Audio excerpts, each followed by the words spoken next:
Okay, so I have the parchment paper down. Lay the loaf on top of it.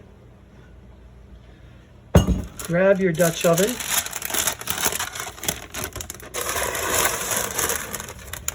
And lower the loaf into it. So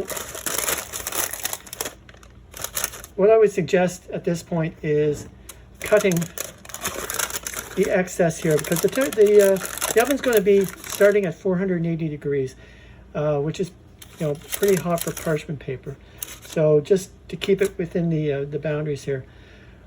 So I'm going to cover this with lightly oiled plastic wrap to let it do its rise.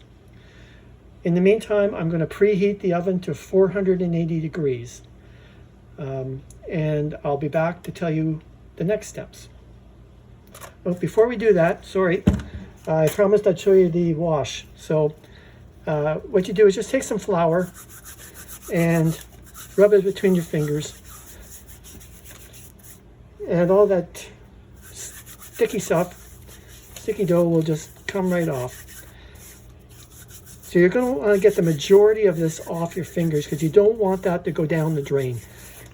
I've taken a couple of baking courses at King Arthur Flour in Vermont, and this is probably the one thing that they really stress is don't clean your hands in the sink until you have the vast majority of the dough off your hands.